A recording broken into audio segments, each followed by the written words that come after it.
Nós vamos então para o nosso estudo do livro No Mundo Maior, de André Luiz, Psicografia do Chico. Nós vamos para o capítulo número 12, Estranha Enfermidade. Antes a gente faz uma pequena recapitulação do que já foi visto até agora. Na jornada evolutiva, foi o texto introdutório aqui do nosso livro. Entre dois planos, o primeiro capítulo, a preleção de Eusébio, a casa mental, que trata aqui de uma explicação geral sobre o propósito do livro, falando exatamente de todas as influências que nós sofremos e a forma como essas influências nos afetam em nosso psiquismo, estudando o cérebro, o poder do amor, amparo fraternal, depois o processo redentor no santuário da alma, mediunidade, dolorosa perda e o último capítulo 11, falamos então sobre o sexo, todos os desequilíbrios e todos os desvarios que infelizmente nós somos envolvidos, diante do mau uso dessa força tão poderosa, dessa força criadora da sexualidade. E aqui agora então no capítulo número 12, André Luiz traz para nós mais uma experiência onde junto com Calderaro, o seu orientador nesse trabalho, agora André Luiz já não mais como observador, mas como um participante ativo dessa equipe de serviço de atendimento a nós encarnados e também aos desencarnados. Então aqui mais uma experiência que ele relata para nós. Estranha enfermidade. Acompanhando o abnegado irmão dos sofredores, penetrei confortável residência, onde Calderaro me conduziu incontinente à presença de um nobre cavalheiro em repouso. Achamo-nos em elegante aposento, decorado em ouro velho. Magnífico tapete completava a graça ambiente, exibindo caprichosos arabescos em harmonia com os desenhos do teto. Estirado num divã, o enfermo que visitávamos engolfava-se em profunda meditação. Ao lado, humilde entidade de nossa esfera, como que nos aguardava. Aproximou-se e cumprimentou-nos gentil.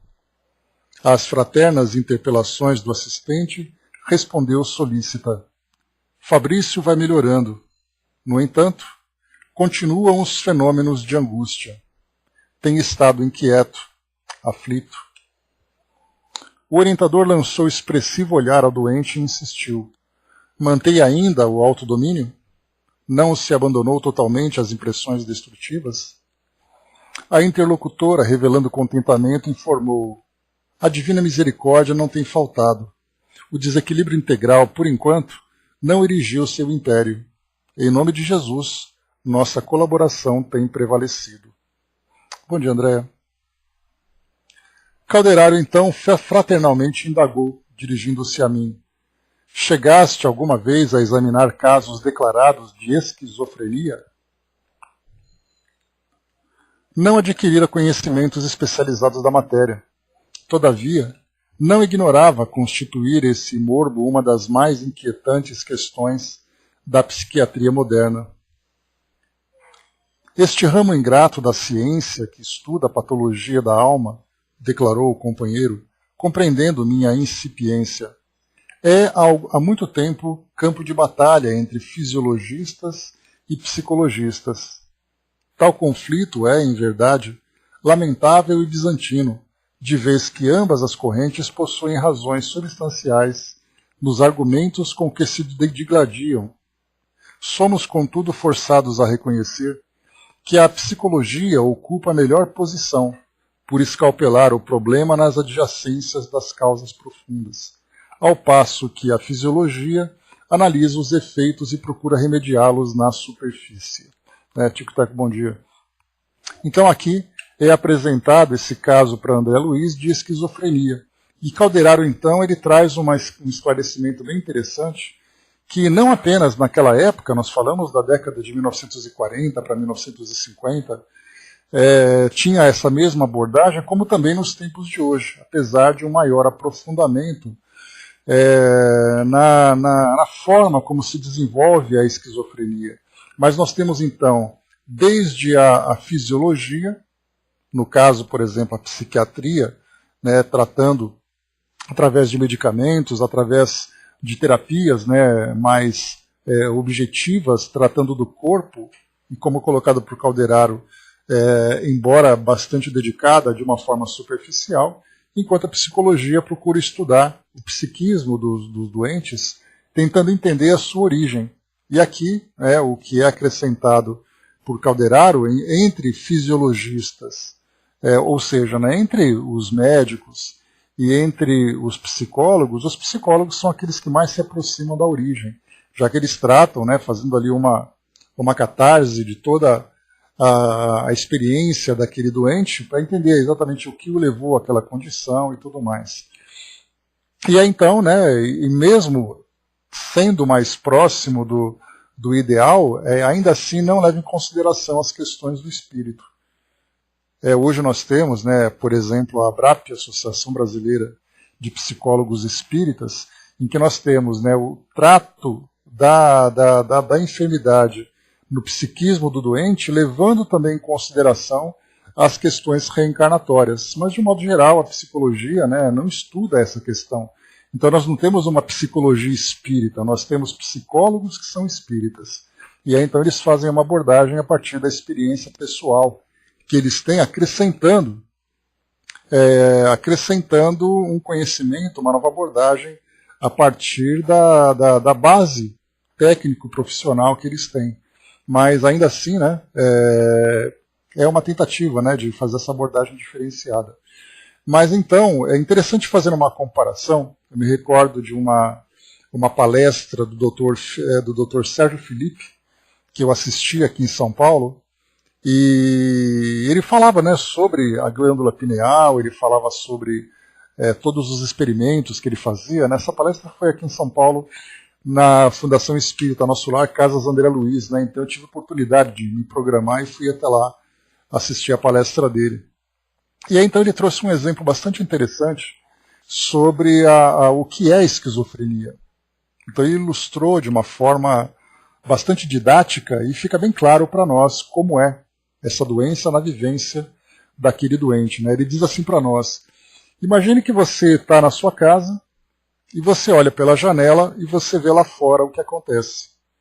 Para uma pessoa saudável, essa janela mostra a realidade para ele. Então ele olha tudo o que acontece, ele vê tudo o que passa, e ele consegue então fazer uma análise real do que se desenrola exatamente fora do ambiente onde ele se encontra. Bom dia, Brás. No caso do esquizofrênico, é como se ele estivesse numa loja de eletroeletrônicos, e ele visse então aquela parede cheia de televisores. De todos esses televisores, apenas um televisor mostra a imagem real do que acontece lá fora. As demais mostram imagens confusas, imagens abstratas, mostram imagens fictícias, e ele fica naquela confusão, ele não sabe exatamente qual é a realidade que ele vive. Ora ele consegue focar naquela televisão que mostra a realidade, ora ele se perde em outras imagens. Por isso, então, essa confusão toda.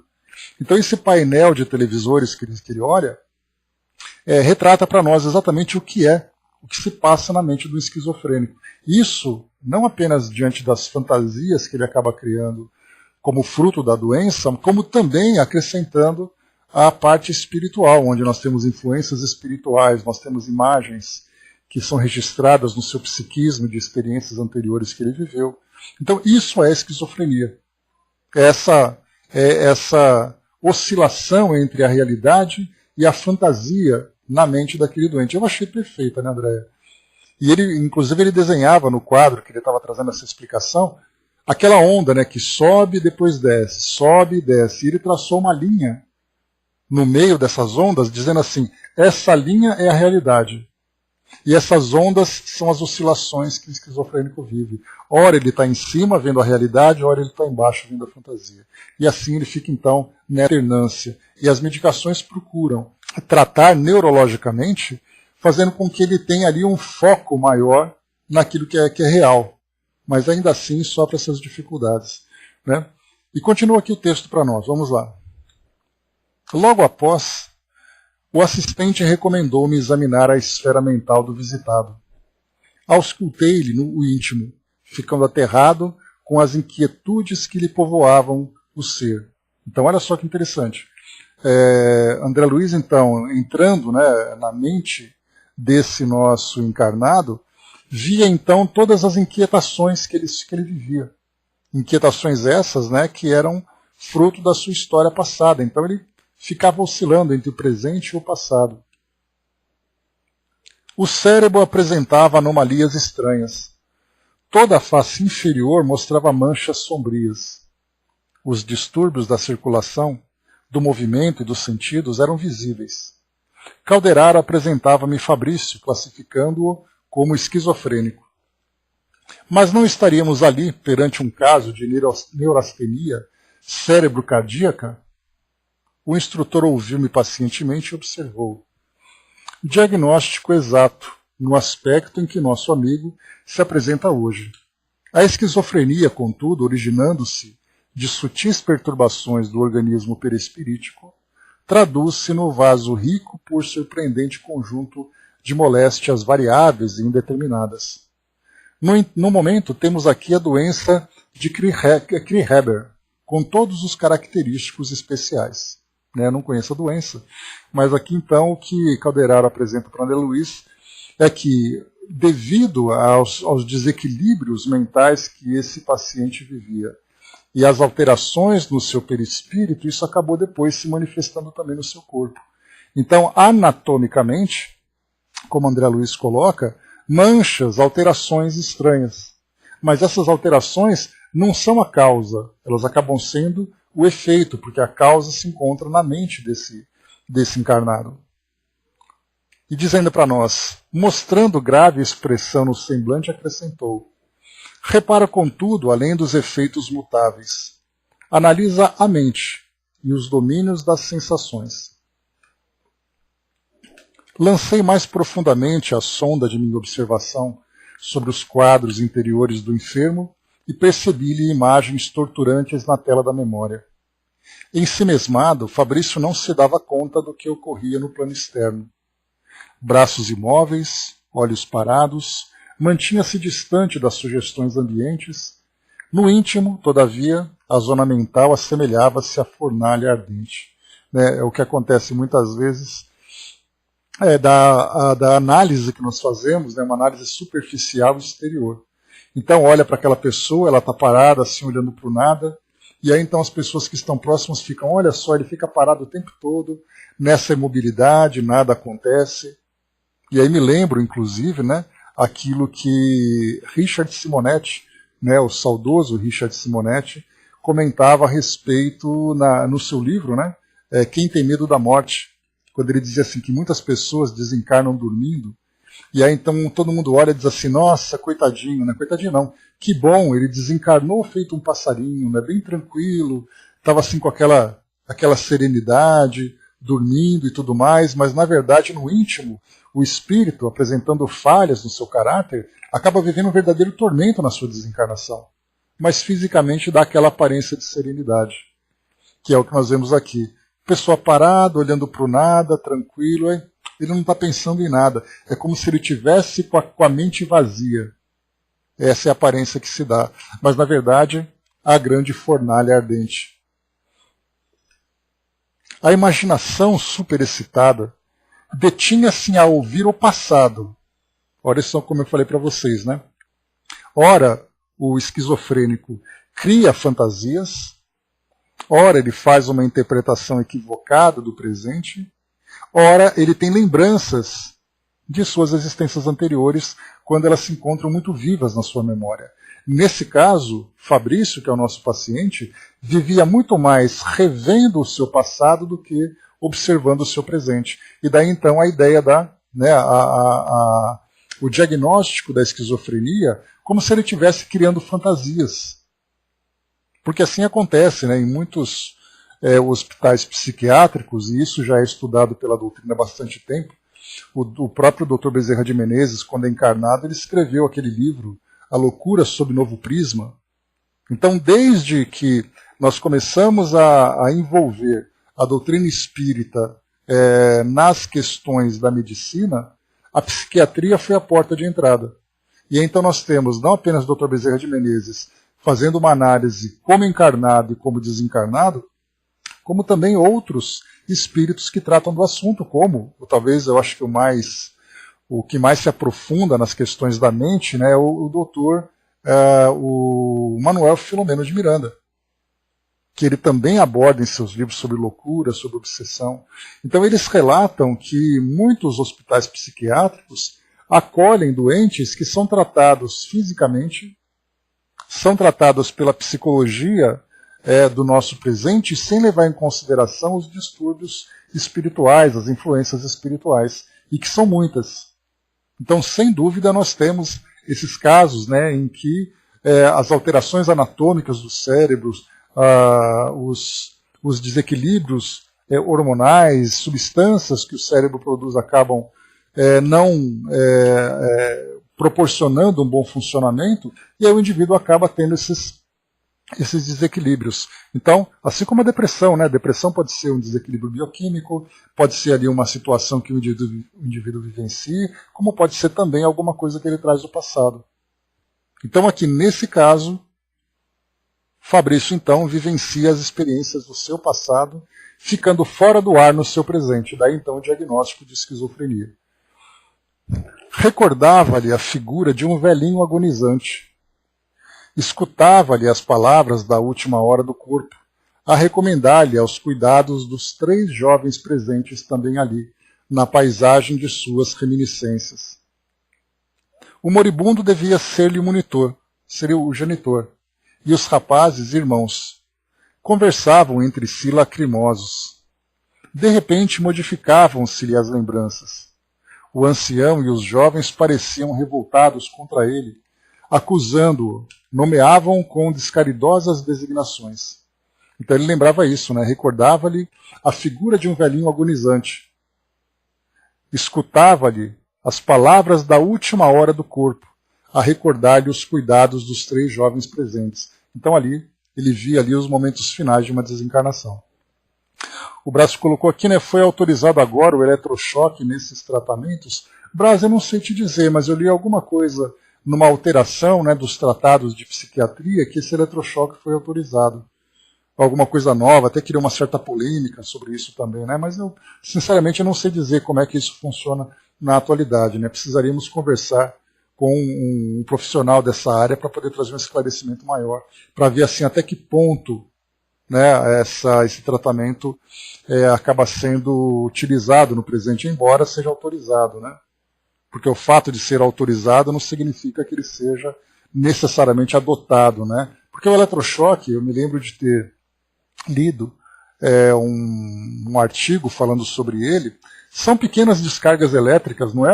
Porque a impressão que a gente tem do eletrochoque é aquilo que acontecia no passado, né? Que a pessoa ficava ali deitada na cama, você colocava 2 polos nas têmporas dela e ele começava então a ter convulsões. Então as coisas não são tão terríveis como acontecia naquela época, né? Então diziam que essas descargas elétricas era como se fosse ali, né? Fazendo com que desse um curto e o cérebro iniciasse como se fosse um computador, agora trazendo ali um funcionamento mais próximo da normalidade, né? Mas ainda assim é difícil a gente colocar alguma opinião sem ter conhecimento de causa, né? O Chiquité colocou, né? O espírito superior chega para esclarecer, não para ser esclarecido, né? Sim, exatamente. Então, o que nós vemos aqui nessa imagem que é trazida para nós, então, aqueles momentos finais de uma desencarnação. E diz aqui para nós, então, o doente ouvia as vozes internas, ansioso, amargurado. Desejava desfazer-se do pretérito. Pagaria pelo esquecimento qualquer preço. Ansiava de fugir a si próprio, mas em vão. Sempre as mesmas recordações atrozes, vergastando-lhe a consciência. Então isso pode ser de uma recordação natural, pode ser de uma recordação induzida, geralmente por um obsessor.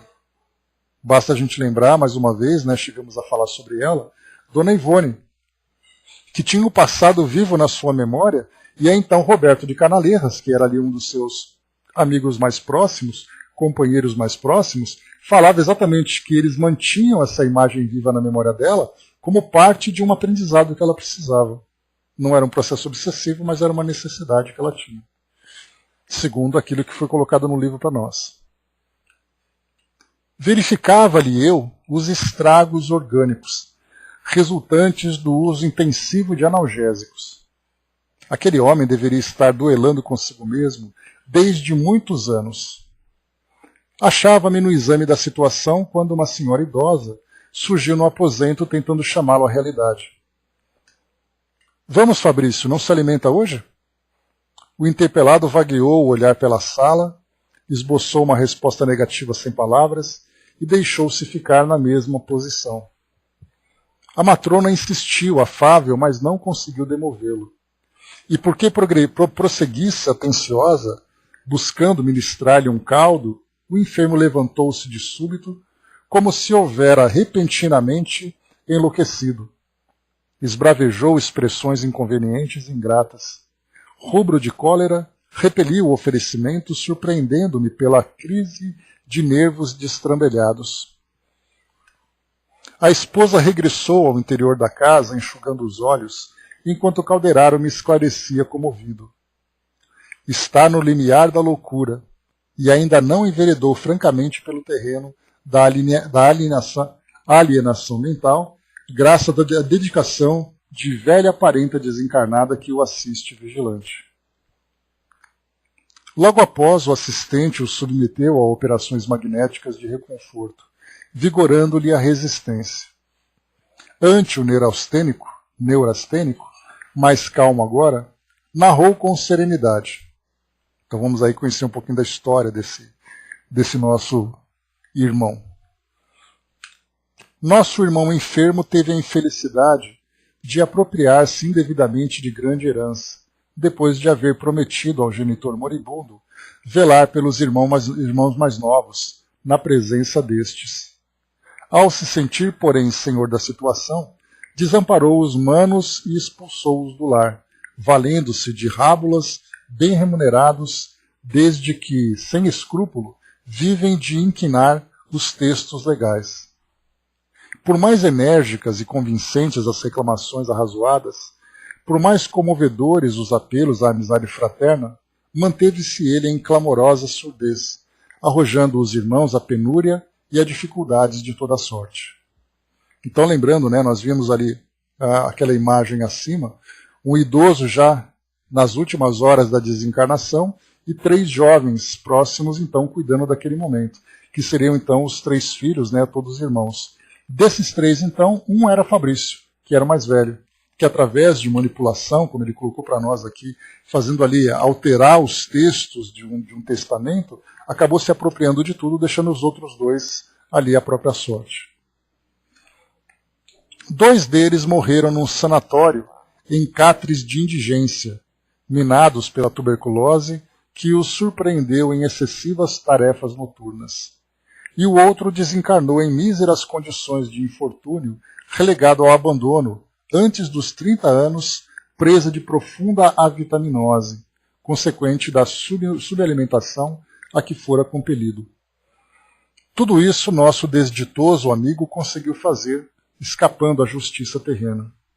Entretanto, não pôde eliminar os escaninhos da consciência, os resquícios do mal praticado. Os remanescentes do crime são guardados em sua organização mental como carvões em paisagem denegrida, após incêndio devorador, e esses carvões convertem-se em brasas vivas, sempre que excitados pelo sopro das recordações. O mau filho e perverso irmão, enquanto senhor dos patrimônios de resistência que a virilidade do corpo lhe permitia, lograva fugir de si mesmo sem grandes dificuldades. O dinheiro fácil, a saúde sólida, os divertimentos e prazeres desempenhavam para ele a função de pesadas cortinas entre o personalismo arrogante e a realidade viva. Todavia, o tempo cansou-lhe o aparelho fisiológico e consumiu-lhe a maioria das ilusões. Pouco a pouco encontrou-se a si mesmo. Na viagem de volta ao próprio eu, viu-se, porém, a sós com as lembranças de que não conseguira escoimar-se. Debalde intentou descobrir o bom ânimo e o bem-estar. Esses se lhe ocultavam, Impossível era concentrar-se no próprio ser, sem ouvir o pai e os irmãos acusando-o, exprobrando-lhe a vileza. A mente atormentada não achava refúgio consolador. Se rememorava o pretérito, esse lhe exigia reparação. Se buscava o presente, não obtinha tranquilidade para se manter no trabalho sadio. E quando tentava erguer-se no plano superior, desejoso de orar ao Altíssimo, era surpreendido, ainda aí, por dolorosas advertências no sentido de inadiável correção da falta cometida. Nesse estado espiritual, interessou-se tardiamente pelo destino dos irmãos. As informações colhidas não lhe deixavam margem ao pagamento imediato.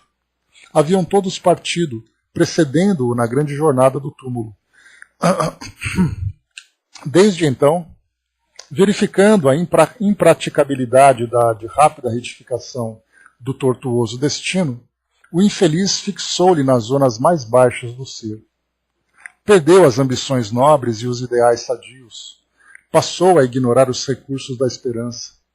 As vantagens materiais, ao invés de confortá-lo, infundiam-lhe agora pavoroso tédio e indizível desgosto. Engrasado à máquina das responsabilidades financeiras, criadas por ele mesmo sem o espírito de possuir para dar em nome do bem universal, não lhe foi possível esquivar essas imposições da vida social na qualidade de homem de alto comércio, até que baqueou em supremo torpor. Sentindo-se incriminado no tribunal da própria consciência, começou a ver perseguidores em toda a parte. Adquiriu assim fobias lamentáveis. Para ele, todos os pratos estão envenenados. Desconfia de quase todos os familiares e não tolera as antigas relações. Então até aqui, bom dia, Osmar. Então até aqui nós vimos, né, nessa descrição, a tentativa dele, numa nova reencarnação,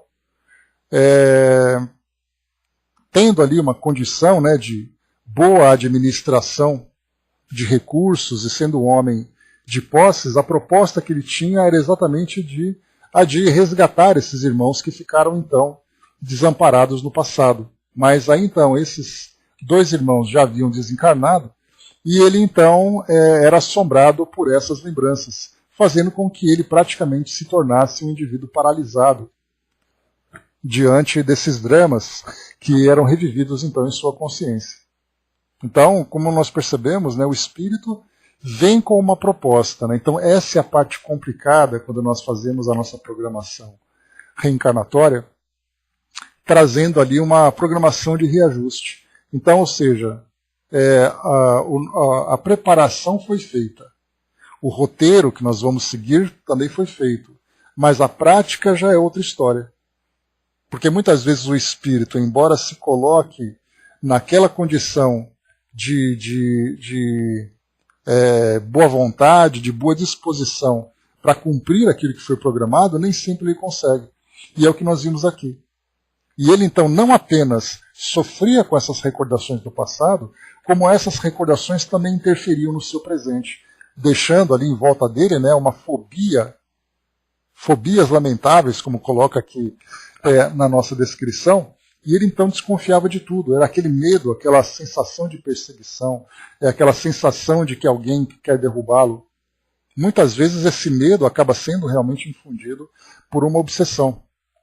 O espírito começa mente a mente, infundir na mente dele aquele medo, aquela revolta, e ele acaba absorvendo tudo isso. Outras vezes ele mesmo cria essa ideia. Por isso, então, quando se fala em esquizofrenia, muitas vezes vem aquela ideia de que alguém quer prejudicá-lo, do nada. Então a pessoa em casa começa a ter ali obsessões, sem sentido aparentemente para aqueles que observam, mas para ele aquilo é uma realidade. Então inclusive uma das características mais marcantes da esquizofrenia é aquela sensação de perseguição. Medo de tudo, e aí então ele vai desenvolvendo cada vez mais esse comportamento e interferindo não apenas, né, no seu próprio desenvolvimento, mas também na dinâmica de todos aqueles que estão próximos. O excesso de recursos materiais, ou seja, a riqueza, né, que ele conseguiu acumular, fê-lo descrente da amizade sincera. Conferiu-lhe noções de privilégio que nunca mereceu. Acentuou-lhe a independência destrutiva. Extinguiu-lhe no coração a bendita luz do verbo servir. Como vemos, sua situação é absolutamente desfavorável ao necessário reerguimento. A condição a que se impôs pelos desejos menos nobres, que sempre nutriu, é de apatia e de esterilidade.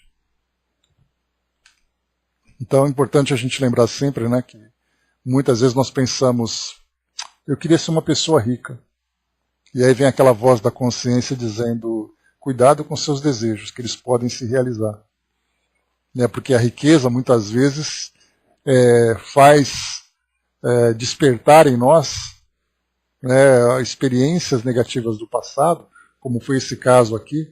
Aparentemente um homem de negócios, um homem com patrimônio favorável, mas vivendo um verdadeiro tormento na sua consciência, muitas vezes causada até por essa riqueza que ele acumulou.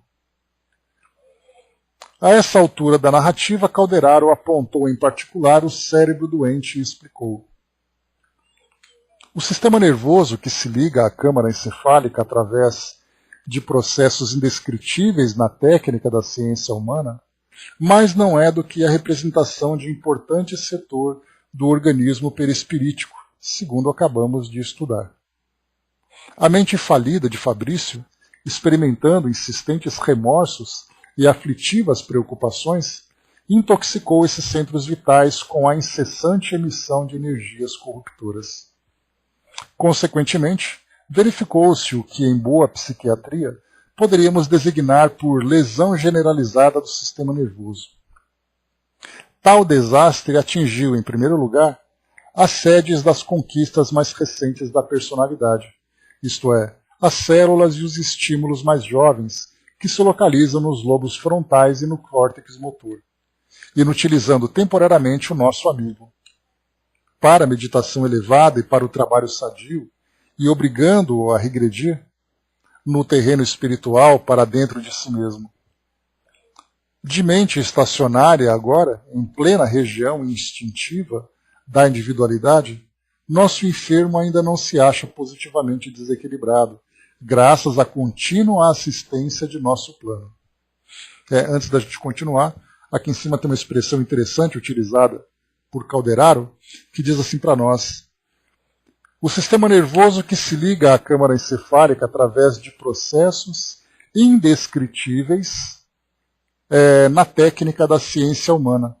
Ou seja, que do plano espiritual observa-se, então, esse vínculo, os vínculos construídos no sistema nervoso central, ligando ali todo o sistema nervoso do organismo com o cérebro e tudo mais, por ligações que nós ainda não compreendemos. Hoje a nossa ciência já está bem avançada, se comparado com aquela época. Nós temos ali mais de quase 70 anos de evolução da nossa ciência do século XX até os tempos atuais. Mas ainda assim, muito mais do que a mera anatomia, nós temos também essa parte fluídica perispiritual.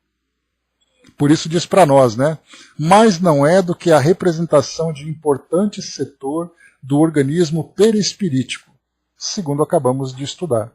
Então mostra-lhe também que a medicina espiritual, esse novo termo que vem sendo utilizado, que é exatamente esse tratamento das cirurgias, dos tratamentos em gerais, focando no perispírito, começa então ali a surgir elementos que para a nossa ciência terrena é completamente desconhecido. Basta nós lembrarmos desses centros vitais, que são conhecidos como chakras, a função que eles têm. A movimentação fluídico-energética que acontece em cada um deles, as repercussões no restante do organismo a partir dessa movimentação. Então, os espíritos vão trazendo para nós alguns esclarecimentos e nós percebemos que hoje nós temos ali trabalhos muito mais considerados, muito mais esotéricos do que objetivos, então, porque depende de crença, que ninguém pode comprovar e tudo mais. Então fala, por exemplo, do próprio trabalho de passes. se estuda, né, todos aqueles centros vitais, né, coronário, frontal, laríngeo, gástrico, cardíaco, esplênico, e também, como é que chama o último aqui embaixo, na região pélvica, o genésico, né, que é o último. Então, quer dizer, nós temos ali esses 7 chakras, além de outros subcentros energéticos, né, que também, até mesmo dentro do próprio meio espírita, acaba sendo criticado porque não tem nenhuma comprovação, mas de modo geral tem muita coisa nova que nós vamos aprendendo dentro desse corpo fluídico e também tratando das questões energéticas. André colocou, né, então a pessoa nasce geneticamente com a esquizofrenia, mas pode ou não apresentar os sintomas durante a vida. No caso dele, é culpa, né? Porque, eu não sei se poderíamos dizer geneticamente, mas predispostos a desenvolver essa doença, né, Andréa? Mas no caso dele, nós vemos assim que até agora, pelo que nós lemos aqui, não tem nenhum processo obsessivo que provoque o afloramento dessas lembranças. Então, no caso dele, aparentemente é a própria culpa que faz com que ele reviva essas lembranças, né? É a consciência dele mesmo pesando, né? Pois é a consciência dele mesmo pesando que faz com que ele sofra. Então, por enquanto, não trata aqui nem do pai dele que desencarnou, que era ali a pessoa que detinha realmente aquele patrimônio, e nem dos irmãos que foram ali, né, esquecidos na herança. Esquecido não, né, desprezados na partilha da herança. Então, ele mesmo acabou sofrendo isso por enquanto. Tic-Tac coloca para nós que cada corpo é formado adequado a cada necessidade do espírito que o usará. Sim, todas as... hoje nós temos a própria engenharia genética que começa a estudar os genes, né, que predispõem o indivíduo a determinadas doenças, que podem ser ali desencadeados a partir de um gatilho, seja um gatilho orgânico, seja um gatilho moral, não importa qual seja, né? E o indivíduo então traz tudo isso, né? Apesar de a gente ainda ter muito que aprender sobre essas questões. Então, o perispírito, né, o modelo organizador biológico, acaba realmente interferindo na formação biológica do organismo do indivíduo. Como isso acontece, nós estamos há anos-luz de compreender ainda, né, infelizmente. Então, continua aqui para nós. Calando-se o assistente, ousei interrogar. Mas há esperança de reequilíbrio para o breve? Ele é matriz, sem dúvida. Então, perguntando se há esperança para esse reequilíbrio. Porque aqui, como o Calderaro coloca, apesar dele estar com um grau de esquizofrenia bastante avançado, ele não atingiu ainda o estado de desequilíbrio total. Exatamente por causa das influências dessa pessoa, que não foi identificada ainda, que é essa parente distante, que continuava ali, né, dando a ele o suporte energético e fluídico, né, para que ele se mantivesse equilibrado tanto quanto possível. Mas era assim, né, era uma força contra a outra. E apesar dessa força positiva que ele recebia com esse suporte, a força contrária produzida por ele mesmo era muito mais grave. E aí a gente vê, né, que os espíritos, quando nós falamos que todos nós temos o nosso livre-arbítrio, que o pensamento tem uma força criadora e também uma força destrutiva muito poderosa. Então, apesar de recebermos esse suporte, somos nós que determinamos a eficácia ou não desse tratamento. Porque do contrário seria muito fácil, viria aqui para o nosso mundo físico uma legião de espíritos fazendo ali tratamento com todo mundo e todo mundo ficaria saudável. Mas por que nem sempre nós conseguimos alcançar esse estado de sanidade, apesar do tratamento que nós recebemos? Exatamente porque a nossa força mental é muito mais poderosa do que aquele suporte externo que nós recebemos. Então os espíritos não podem mudar a nossa natureza, somos nós que mudamos. O que eles fazem é nos influenciar para nos ajudar nessa reconstrução, da mesma forma que vem ali através dos processos obsessivos, influências que também induzem a destruição.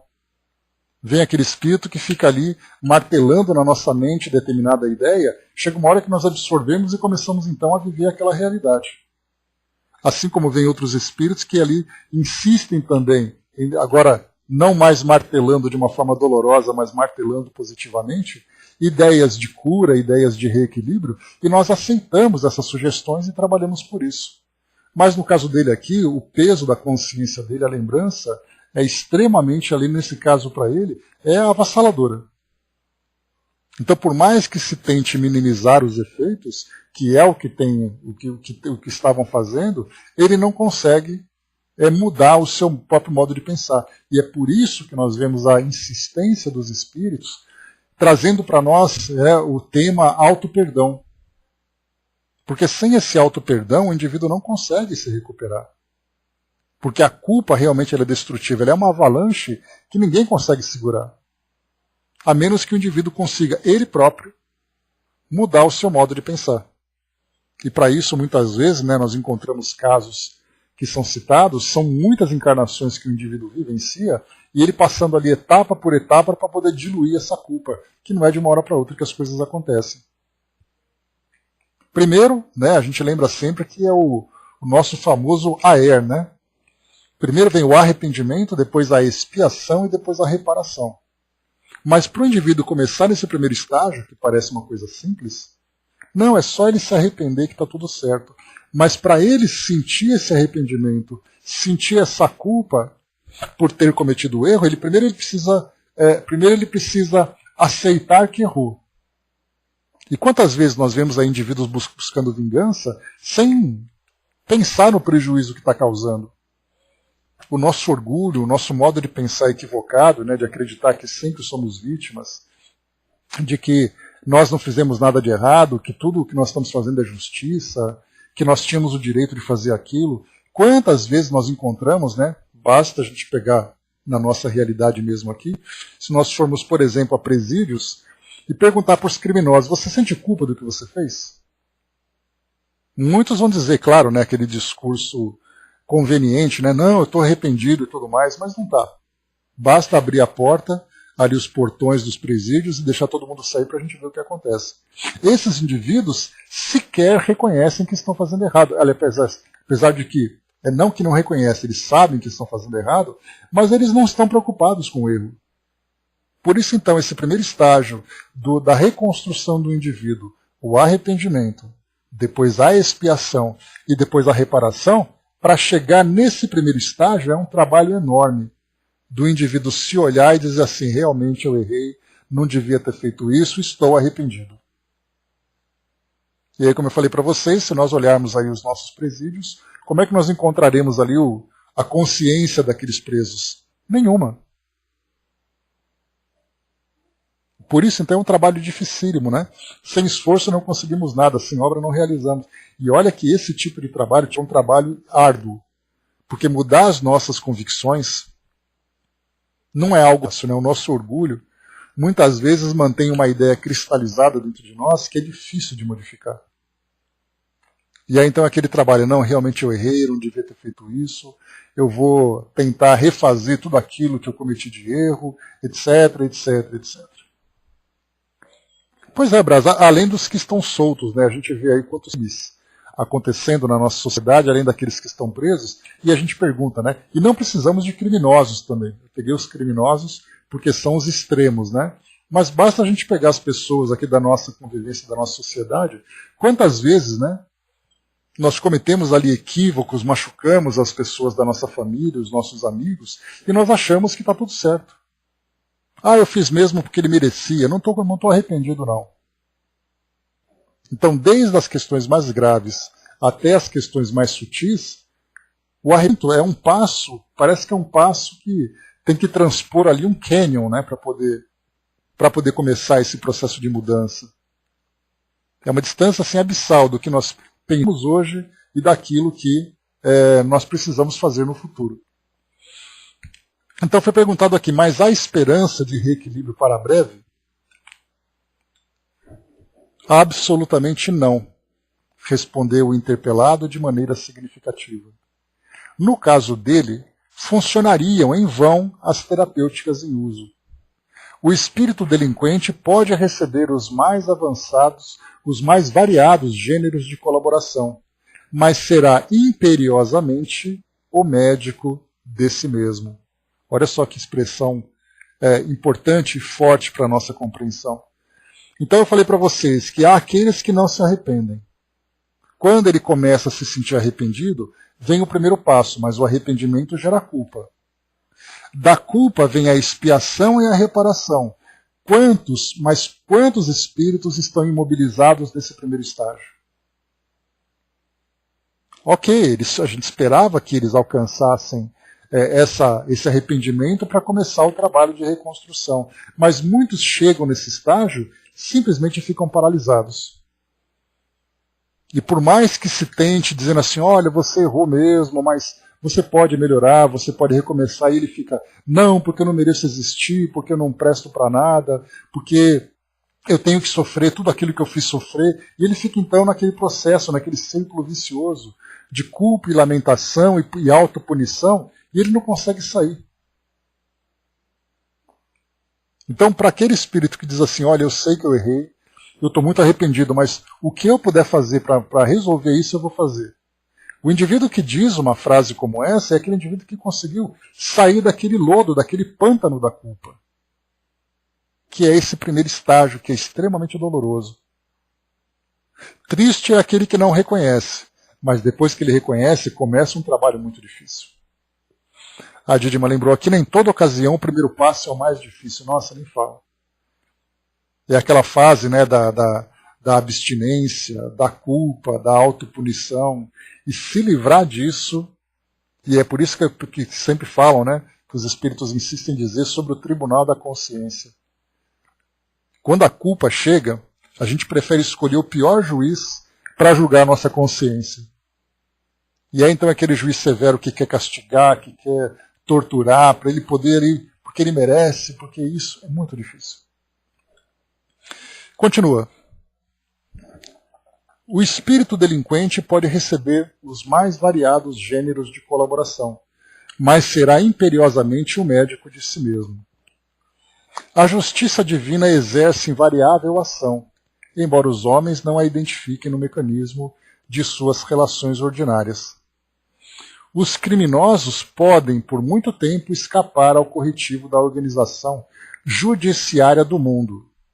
No entanto, mais cedo ou mais tarde vaguearão perante os seus irmãos em humanidade em baixo terreno espiritual, representado no quadro de aflições punitivas.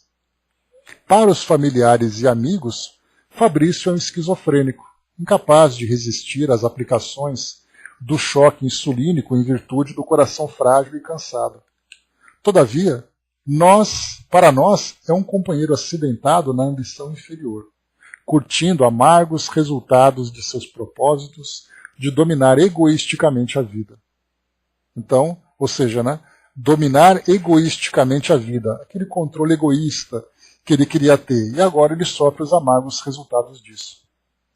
Porque não foi apenas ser egoísta, foi aquilo que ele causou em outros pelo fato de ser egoísta, nesse caso os irmãos.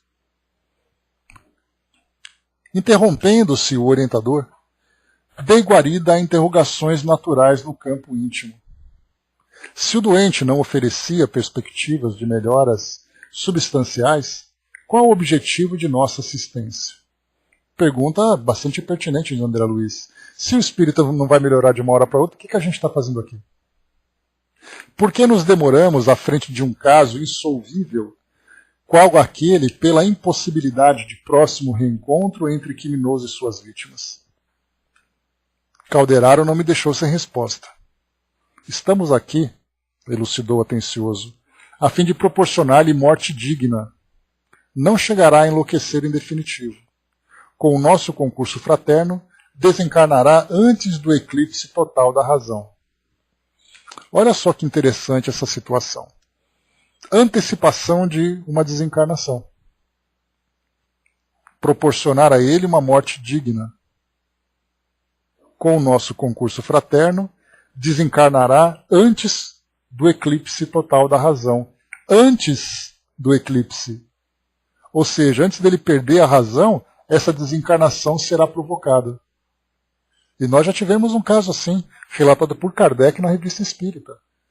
Naquele caso, né, um colaborador que desencarnou como um espírito feliz, porém um espírito extremamente entusiasmado com a doutrina espírita, a ponto de comprometer o seu desenvolvimento. Por isso, então, anteciparam a desencarnação dele, olha só.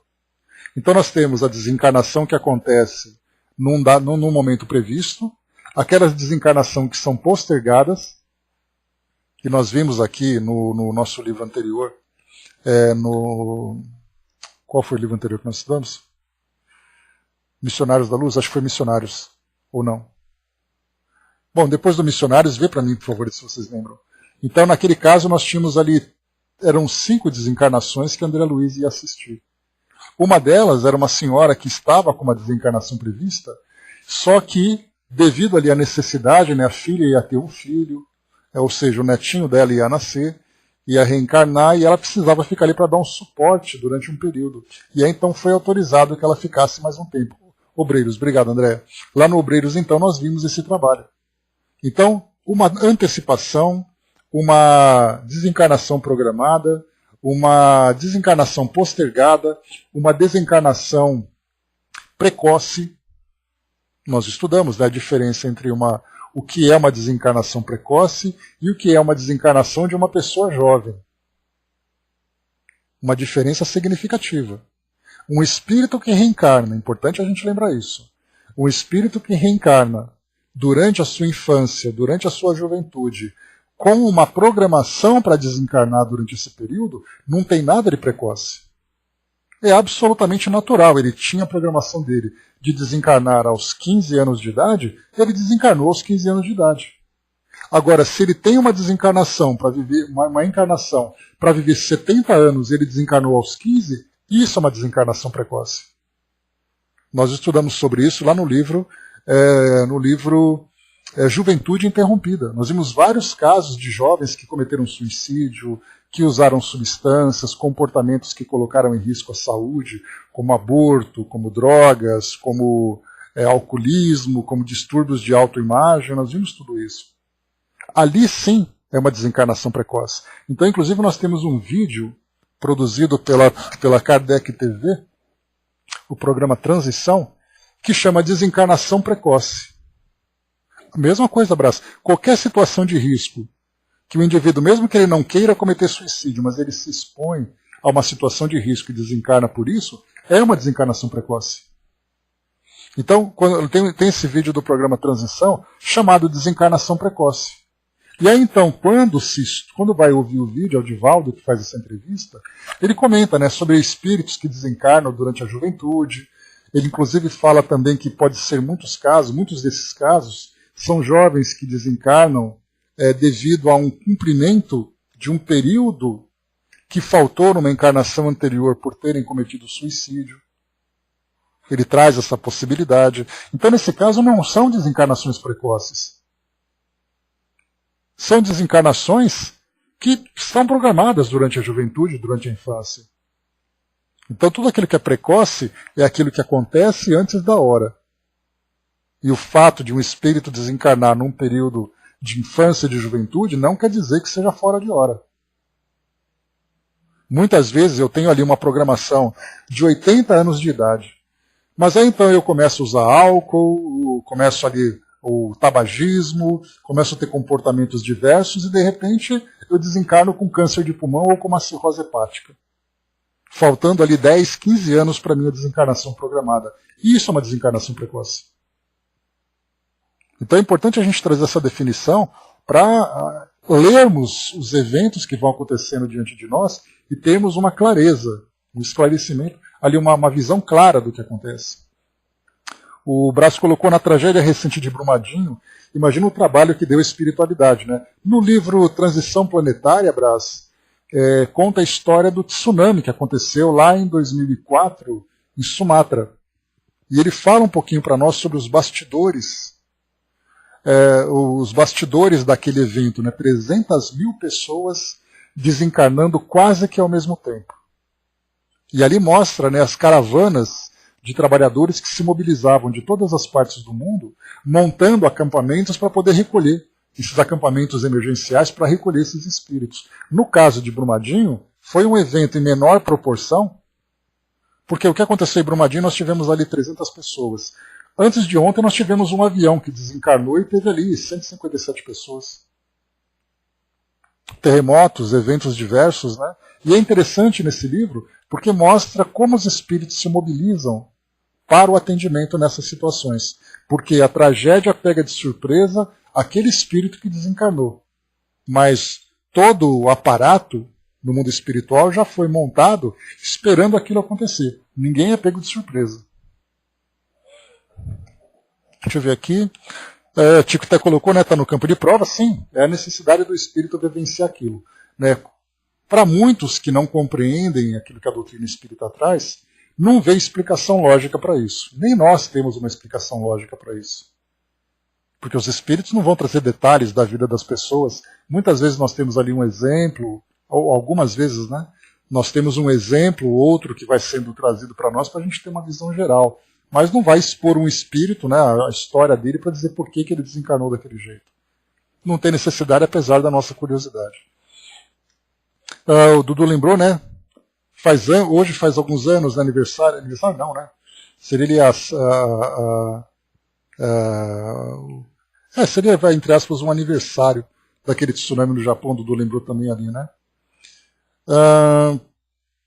Se o precoce acontecer, indica que foi reprovado, sem dúvida. A programação diz, a sua encarnação, você tem esse compromisso e você tem esse tempo. A partir do momento em que ele antecipa a desencarnação, ele já vai ter que, né, complementar isso de alguma forma. Né, teve a tragédia da Boate Kiss, enfim, nós temos ali histórias e mais histórias que, lamentavelmente, mostram esse exemplo para nós. Vamos lá, continuando. Então, Brás, nesse da Boate Kiss que você lembrou, praticamente ali jovens universitários, não houve aquela lamentação, né? Nossa, quantas desencarnações precoces. Será que foi precoce? Ele estava ali, ele desejou aquilo. Ele estava num ambiente como acontece em qualquer parte do mundo. Num ambiente onde os jovens estão lá e de repente aquela tragédia aconteceu. Vamos lá. Então, aqui colocado para nós. Com o nosso concurso fraterno, desencadeará antes do eclipse total da razão. Né? Tico Teco lembrou, né, o da boate para mim foi expiação. Toda desencarnação trágica sem Tico Teco, ele tem essa característica expiatória. Né? Então, a prova são experiências que de alguma forma vai fazer com que o espírito aprenda ali uma determinada experiência. Muitas vezes você tem prova, experiência, prova e expiação junto, né? Mas tudo aquilo que traz um resgate doloroso para o espírito tem característica de prova, de expiação. Né? Então, poderíamos pensar dessa forma, né? Embora estejamos aqui especulando. Né? Deixa eu ver aqui. Nero incendiou Roma. Né? Tem até aquela história de Humberto de Campos, né, Brás, que fala do circo, lá do circo em Niterói, nas décadas de 70, eu acho, né, que dizia que eram espíritos que estavam resgatando aquele comportamento nas arenas romanas, né, no passado. Né? Então, também temos esses exemplos para dar uma ilustrada na situação. Anos 60, né? Isso mesmo. É o Gran Circo.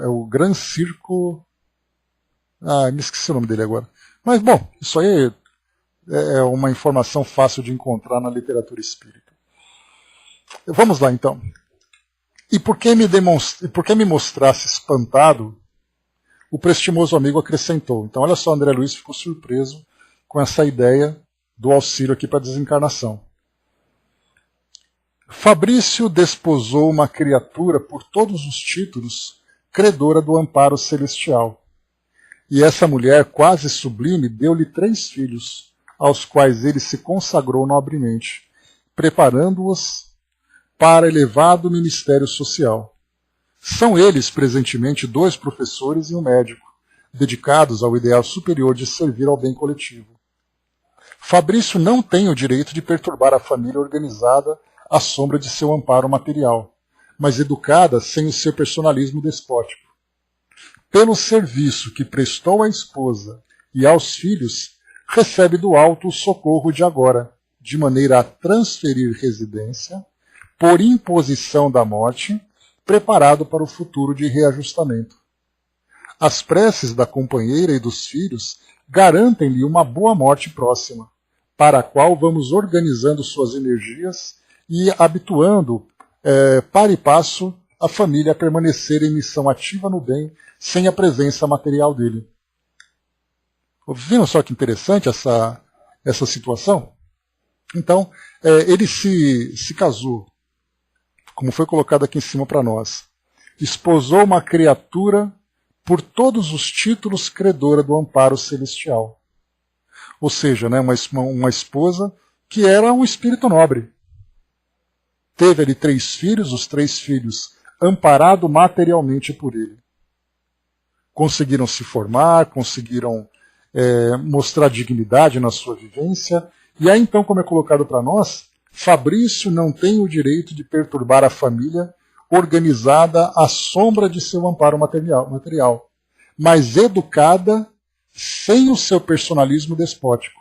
Então ele participa materialmente, mas ele não influencia na educação, não influenciou diretamente na educação. Sendo aquele pai despótico, né, de autoritário, influenciar negativamente. Então, pelo serviço que prestou à esposa e aos filhos, recebe do alto o socorro de agora, de maneira a transferir residência, por imposição da morte, preparado para o futuro de reajustamento. Então, se ele tivesse, vamos pensar dessa forma, se ele tivesse, durante a sua reencarnação, vivido de um modo proveitoso, superando a culpa, trabalhando pela sua própria regeneração, ele teria ali uma vivência com a família envolvido, né? Teria dado tudo certo, vamos dizer assim. Mas como as coisas não saíram dessa forma, ele então vai ser retirado do cenário exatamente para que a família continue se desenvolvendo e ele possa se reajustar, já que ele não apresenta condições de melhora imediata. Muito interessante essa visão aqui, essa passagem agora. E diz assim para nós: silenciou o assistente, dispondo-se a fazer-lhe aplicações magnéticas no aparelho circulatório. Demorou-se minutos longos administrando-lhe forças ao redor dos vasos mais importantes, e em seguida desenvolveu passes longitudinais destinados à quietação dos nervos. Ante a minha admiração natural, Calderaro explicou-se. Preparamos acesso à trombose pela calcificação de certas veias.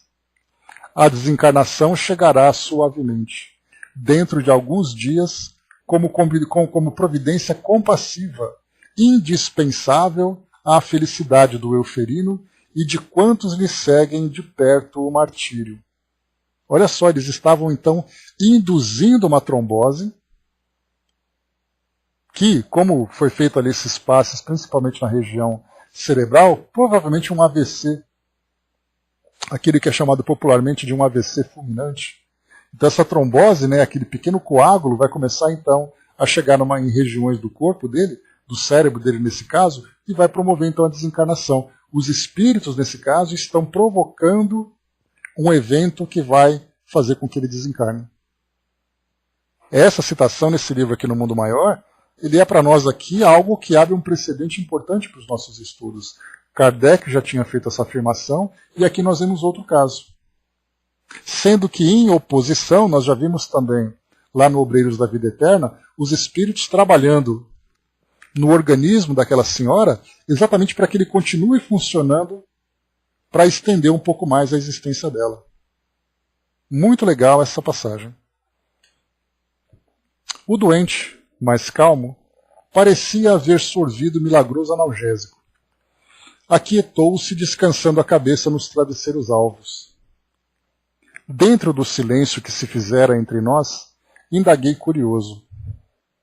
Considerando, no entanto, o decesso em breves dias, como prosseguirá o processo de resgate do nosso amigo? A liquidação já começou, redarguiu o instrutor sereno. Como? Calderaro fez expressivo gesto e recomendou. Espera. Nesse mesmo instante, o enfermo acionou a campainha à cabeceira. A esposa atendeu à prece. Encontrou o melhor e sorriu feliz. O velho, mais tranquilo, rogou. Inês, posso ver o Fabricinho? Como não? Respondeu a companheira delicadamente. Vou buscá-lo. Em poucos minutos regressava trazendo o menino de seus 8 anos. O pequeno atirou-se-lhe aos braços esqueléticos, com extremado carinho e perguntou, está melhor, vovô? O doente contemplou-o, enternecido, informando, estou melhor, meu filhinho. Por que não veio de manhã? Vovó não deixou. Sim, é verdade, eu não me achava bem. A senhora retirou-se para acompanhar a cena do outro lado da cortina. Vovô e neto sentiram-se mais à vontade. Totalmente transfigurado com a presença do menino, nosso quase demente amigo suplicou: Fabricinho, eu desejo que você reze por mim. O Petis não se fez rogado. Ajoelhou-se ali mesmo e disse respeitosamente a oração dominical, que é o Pai Nosso, né? Terminada a prece, o doente partiu, o doente pediu de olhos úmidos: Não se esqueça, meu filho, de orar por mim quando eu morrer. O menino, agora de pé, enlaçou-lhe o busto e exclamou, chorando discretamente: O senhor não morrerá. Mostrando-se aliviado, o velhinho correspondeu ao gesto afetivo, fitou o neto e inquiriu com estranho fulgor no olhar: Fabricinho, você acredita que Deus perdoa aos pecadores como eu? O pequeno respondeu lacrimoso e confundido: Eu acho, vovô, que Deus perdoa a todos nós. Revelando as ansiedades que lhe povoavam a alma, voltou à indagação: Mesmo a um homem que traz a confiança paterna e rouba aos irmãos? O netinho hesitou, incapaz de apreender toda a extensão daquela pergunta intencional. Entretanto, no desejo de agradar ao doente, de qualquer modo, balbuciou com toda a simplicidade infantil: Eu penso que Deus perdoa sempre. É o que eu pretendia saber, acentuou o velhinho mais confortado. A conversação entre ambos prosseguiu afetuosa e amena. Após detido o exame, Calderaro apontou a criança e esclareceu: Este menino é o ex-pai de Fabrício, que volta ao convívio do filho delinquente pelas portas benditas da reencarnação. É o único neto do enfermo e mais tarde assumirá a direção dos patrimônios materiais da família, bens que inicialmente lhe pertenciam. A lei jamais dorme. Assombrado com a informação, remoí as perguntas que me afloravam espontâneas. Como se redimiria, por sua vez, o velho Fabrício? Regressaria também, em dias futuros, àquele mesmo lar? Sofreria o desequilíbrio completo depois da morte do corpo denso? Demorar-se-ia em perturbação? Calderaro, dando por fim dos nossos trabalhos de assistência na casa, sorriu para mim, preparou-se para a retirada e obtemperou. Nosso amigo enfermo, guardando na mente os resíduos da ação criminosa, logo após o abandono do domicílio fisiológico, experimentará por muito tempo os resultados de sua queda, até que o sofrimento alige os elementos malignos que lhe intoxicam a alma. Quando esse serviço purgatorial estiver completo, então, regressará aos seus familiares? Inquiri ansioso ante a frase suspensa. Se o grupo sanguíneo atual houver elevado o padrão espiritual a luminosas culminâncias, será compelido a esforçar-se intensivamente para pelo alcançar. Entretanto, jamais estará desamparado. Todos temos a imensa família dentro da qual nos integramos desde a origem, a humanidade. Nesse instante, abandonávamos o aposento suntuoso. Então aqui, nessa programação futura, não existe então nada determinado. O que nós temos aqui são possibilidades. Então essa família, continuando nesse mesmo padrão, a esposa já se mostrando como um espírito mais elevado, os filhos também seguindo a mesma educação, o neto também apresentando aqui um esclarecimento maior sobre essa questão, né, dos valores e tudo mais, essa família então está em plena ascensão, nós podemos dizer assim. Espíritos que estão crescendo espiritualmente. No caso de Fabrício, se ele quiser e se for reencarnar nesse grupo, ele precisa se elevar, porque ele não será inserido num ambiente já harmonioso pelas conquistas alcançadas para trazer perturbação, não sendo merecedor desse ambiente, porque ele precisa, nesse caso, um trabalho de resgate. Essa família não tem necessidade de passar por essas experiências dolorosas. E é aí que nós vemos muitos casos, que aí vale a pena a gente estender um pouco mais essa visão. Quando nós temos, por exemplo, eu me lembro de uma palestra de Divaldo, que ele falava sobre casais. Então temos ali um marido, a esposa, muitas vezes uma relação extremamente problemática, até mesmo, podemos dizer, um processo de obsessão, em que um subjuga o outro, não importa qual seja, eu não quero colocar nem o homem e nem a mulher aqui, independente do casal, né? Nem uma parte, nem outra como sendo a responsável, mas vamos pensar que existe uma diferença evolutiva entre um e outro. Um é extremamente ainda egoísta, vivendo toda aquela perturbação, né, causando todo aquele problema, e o outro já vivendo uma elevação espiritual, passando já por uma experiência de expiação nessa relação, de resgate. Um conseguiu resgate, o outro não. E aí então, chegando no mundo espiritual, qual vai ser a condição desses espíritos? Aquele espírito que conseguiu se elevar espiritualmente, conseguiu se submeter àquela experiência dolorosa, suportando dificuldades e tudo mais, ele vai ter que passar por tudo isso de novo? E aí então o esclarecimento que o Divaldo traz, segundo a orientação dos espíritos, é dizendo que não. A partir do momento em que os espíritos se distanciam vibratoriamente, um se elevando e o outro permanecendo estagnado, cada um segue um caminho diferente. Porque o fato de um casamento viver aquele tormento todo, um suporta e o outro tormenta, esse que suporta com resignação, mostrando realmente uma transformação interior, vai seguir seu caminho, dando continuidade na sua evolução.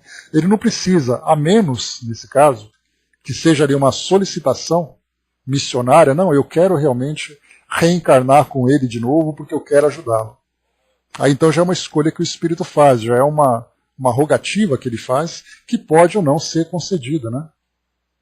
Mas nesse caso, quando não existe mais nenhuma afinidade entre eles, e o resgate por parte daquele que errou no passado, ele simplesmente avança na sua evolução, e o outro então, como foi colocado aqui, todos temos a imensa família, dentro da qual nos integramos desde a origem, a humanidade. Ou seja, ele vai reencarnar numa outra família, formar um outro grupo de acordo com a sua necessidade, sendo ali acolhido por outros grupos, enquanto o outro vai ser também acolhido por um grupo afim.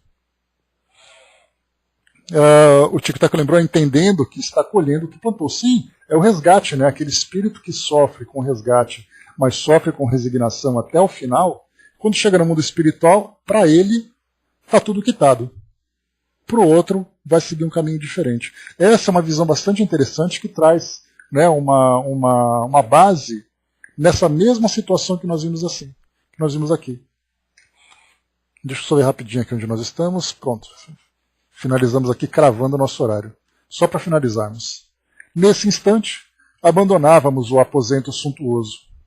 Em breves segundos, tornávamos à natureza, gozando a bênção do céu muito límpido. E enquanto meu instrutor se refugiava em si mesmo, atento às responsabilidades do serviço, dei expansão a novos pensamentos relativos à amplitude e à grandeza do império da justiça. Então terminamos aqui esse capítulo, né, Estranha Enfermidade, que eu achei bastante instrutivo, né, muita coisa que nós conseguimos extrair dessa passagem, né, dessa experiência de André Luiz, mostrando para nós de que forma realmente, como ele conclui aqui nesse final, relativos à amplitude e à grandeza do império da justiça. Não mais a justiça humana, a justiça terrena, ou a nossa justiça pessoal, mas de fato a justiça divina. Né? Bem legal. Muito bem. Tico-Teco lembrou, né? Ficamos mais tranquilos e mais atentos. Né? Foi a experiência que foi conquistada. Né? Como lembra ali aquele pensamento de Einstein, uma mente que se desenvolve, que se expande, jamais volta ao seu estado anterior. Né? Então, a experiência que foi vivida, ela fica bem guardada, e aí então o espírito sabe, né, por qual caminho seguir. Essa foi a sua grande conquista. Então é isso, pessoal. Fechando por aqui o nosso encontro de hoje, nós concluímos então esse nosso capítulo número 12, e o próximo que nós teremos vai ser psicose afetiva. Né? Então, quarta-feira, psicose afetiva. Já trata ali então, né, de relacionamentos afetivos, problemáticos, né, que sempre tendo como base, importante a gente lembrar, essa condição de desequilíbrios emocionais, desequilíbrios mentais. Esse aqui é o capítulo número 13, só para a gente poder colocar aqui as coisas em ordem. Nós temos então 20 capítulos. Estamos agora entrando no 13º. Só para poder trazer para nós aqui uma posição do nosso estudo, né? Lembrando que depois do livro No Mundo Maior, nós vamos entrar no livro Libertação, né? Libertação, ele também traz uma história tensa e densa, vivida por André Luiz. André colocou, né? Até porque todos os distúrbios que aparecem, achamos que é obsessão, né? Então a obsessão, na verdade, ela é...